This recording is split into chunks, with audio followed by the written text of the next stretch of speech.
안녕하십니까. 저는 반포에서 35년째 살고 있고 신반포 2차에서 25년째 살고 있는 신반포 2차를 너무도 사랑하는 조합원 이용근입니다. 재건축이 빨리 진행되기를 누구보다 바라는 사람 중에 한 명입니다.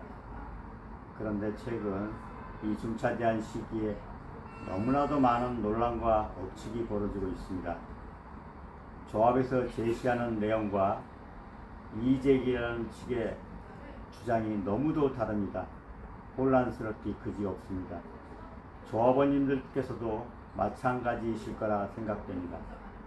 그래서 먼저 아크로 리버파크 조합장을 역임하셨고 현재 원베일리 조합장을 맡고 계시는 일명 재건축의 신이라 불리시는 한영기 조합장님을 찾아뵙고 우리 신반포 2차의 재건축이 뭐가 문제인지 주요 현안 위주로 간략한 말씀 들어보러 왔는데 자리에 안 계시네요.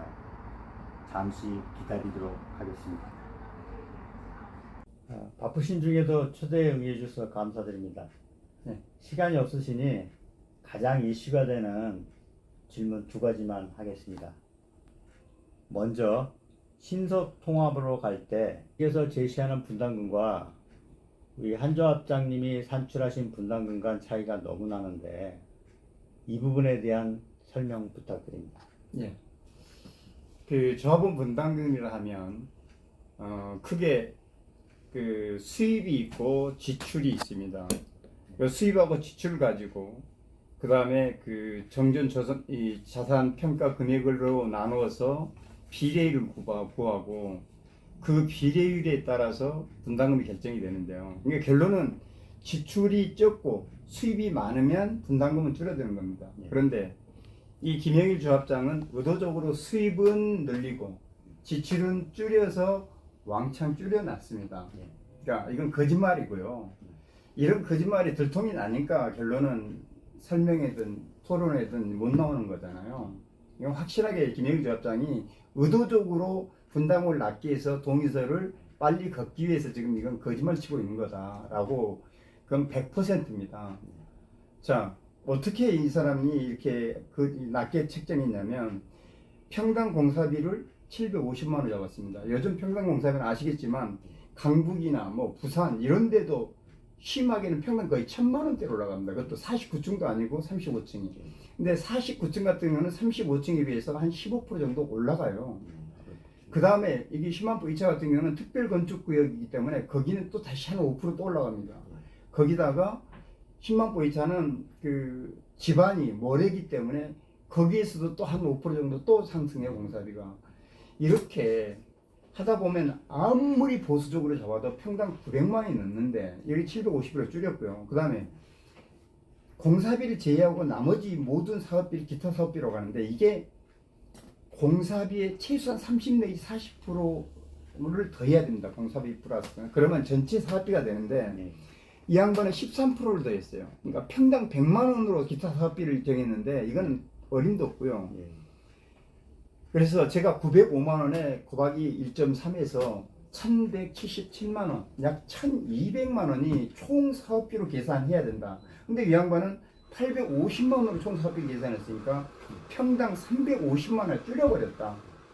지출은. 그 다음에 분양 수입은 지금 분양가 상한제에서 아무리 많아도 지금 6,500만 원 넘게 왔는데 지금 이 김영일 조합장은 7,500만 원 분양 수입을 부풀려 놨어요.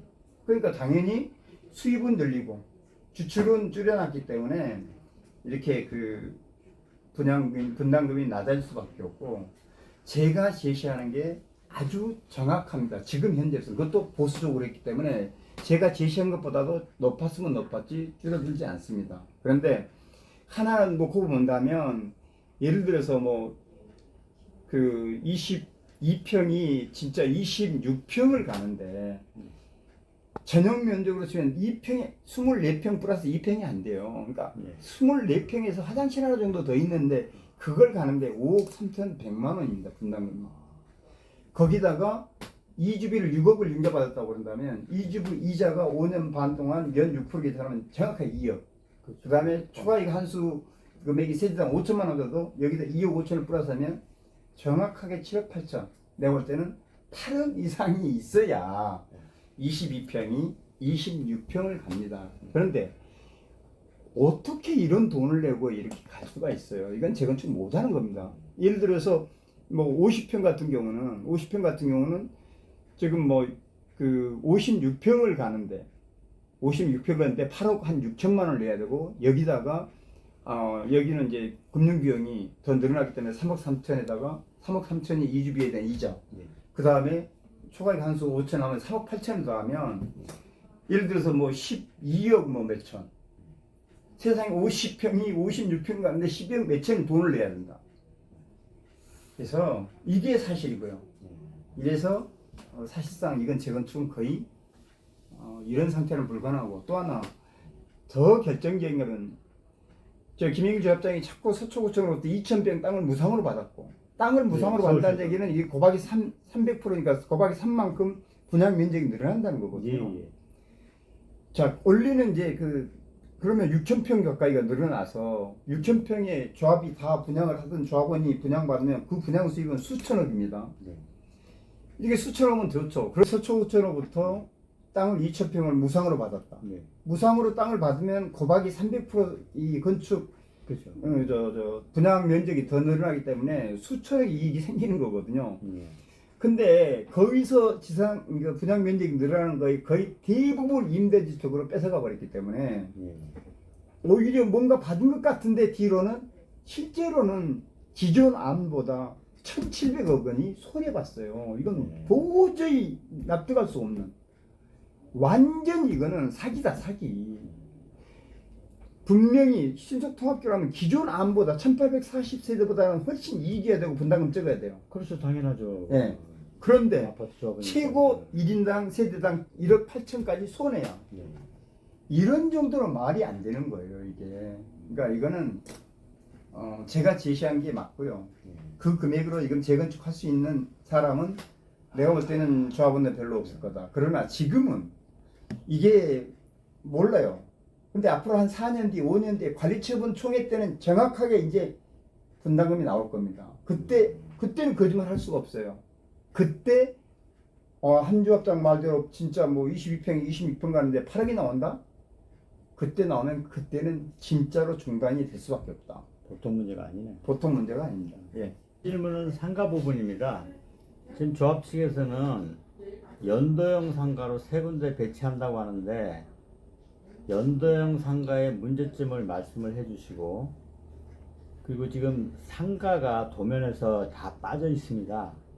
이렇게 빠진 상태에서 동의를 받아도 되는 건지 우리 한 조합장님의 고견을 듣고 싶습니다. 자, 먼저 나중에 질문한 상가가 계획에 빠진 상태에서 동의를 받아도 되느냐. 자, 그러면 상가 조합원 입장에서는 110명이죠. 상가에서 아무것도 없는데 지금 동의서 내라는 거잖아요. 그렇죠. 이게 상식적으로 그러니까 이게 얘기가 되는 얘기입니까? 아니, 저희가 지금 의문이에요, 이 부분이. 그리고 안 넣어놓고 뭘 더, 지네 마음대로 하겠다는 아닌가. 거밖에 안 되는 건데. 그러니까 상가는 당연히 뭐 내용도 없는데 어떻게 동의를 해요? 상가 동의 못 하죠. 예. 그 다음에 아파트 조합원 입장에서는 상가가 정말로 연도형에다 1층을 쫙 깔아버리는 건지 또 세 군데 분산 설치하는 건지 상가 규모는 얼마나 크게 하는 건지 줄이는지 늘리는지 네. 이거 아무것도 모르는 상태에서 아파트 조합원들은 또 동의를 하라? 이게 말이 안 되는 거잖아요. 그렇죠. 이건 도정법에도 정해져 있어요. 지금 예를 들어서 이 동의서 받는 내가 자료를 봤는데 정말로 한 페이지로 한 4페이지, 5페이지 던져주고 이걸 동의하라고 그런다. 원래 그렇지 않고요. 도정법 시행령에 구체적으로 조합원 동의 받을 때나 위반 제한을 할 때는 구체적 어떤 내용들이 들어있어야 한다고 법하고 성시조례에 명쾌하게 들어있어요. 그 내용을 다 하려면 최소한 30페이지, 40페이지는 돼야 돼요. 애당초에 너무나 부실한 걸 가지고 동의 받는 거 이건 법적으로 문제 생깁니다. 일단은 이건 문제 있고요.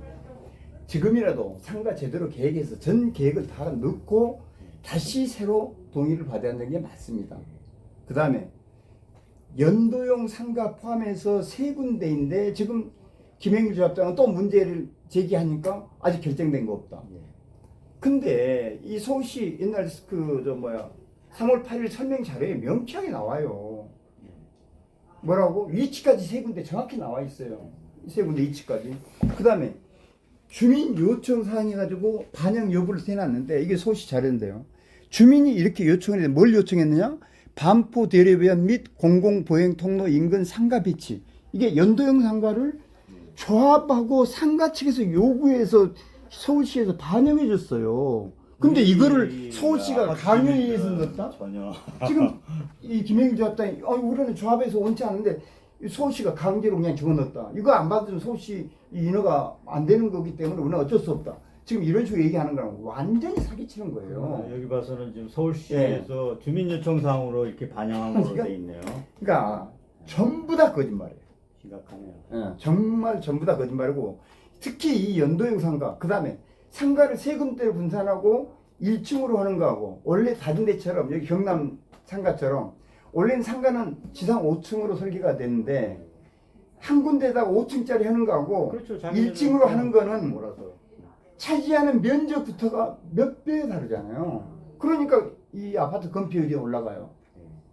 그리고 1층의 상가 가격이 2층, 3층, 4층, 5층보다 몇 배 비싸요. 그렇죠. 이거 완전히 그냥 우리 아파트 조합원 땅에다가 상가를 2층으로 쫙 깔아서 평당 억대의 어떤 그 상가를 만들어서 조합원한테 주는 정말 너무나 말도 안 되는 특혜. 그 다음에 예를 들어서 그 연도형 상가를 깔아놓고 서울시민 6m 보행로를 만들어서 서울시민, 중국 관광객들 전부 다 다니게 만들어서 거기다가 또 상가 그 외부인을 상대로 해서 영업할 수 있도록 연돌 상가를 깔아놨다. 이게 진짜 이게 보통 문제가 아니고 원래는 이게 외부인 다니는 게 아니고 원래 계획은 공원이었어요. 52m 공원. 지금도 차라리 52m 공원이 더 좋아요. 기존 난대로. 지금은 30m로 불과 22m 줄였지만 완전 이거는 공원이 아니고 완전 그 한강 진입하는 서울시민이 한강 진입하는 도로로 만들어 놓은 거예요. 도로로. 근데 지금은 이거를 뭐 자랑 삼아 무슨 뭐 폭을 줄였다 만다 이건 사기치는 거예요. 사기치는 거예요. 말이 안 됩니다. 한조합장님의 말씀 잘 들어보았습니다. 이러한 한조합장님의 문제제기에 대한 명쾌한 대답을 듣고자 김영일 조합장을 비롯한 현 조합 집행부에 우리 아파트 조합원분들을 모시고 공개 토론회를 가져달라고 수차례 제안했지만 아직 답변을 못 받았습니다. 그래서 우리 아파트 조합원을 위한 신속통합추진위원회에서는 조합원님들의 궁금증을 해결하기 위해서 이번 4월 22일 토요일 오후 3시에 신반포 4차 아파트 옆에 있는 한신교회에서 긴급 설명회 및 대토론회를 진행하고자 합니다. 반드시 참석하시어 들어보시고 우리 아파트 조합원분들이 현명한 판단을 할 수 있는 좋은 기회가 되시길 바랍니다. 내 소중한 재산이 걸려있는 문제입니다. 남에게만 맡겨놔서야 되겠습니까? 직접 참여하시어 재산 손실도 막고 우리 동네 최고의 아파트가 되는 길을 같이 찾아보시길 간곡히 부탁드립니다. 감사합니다.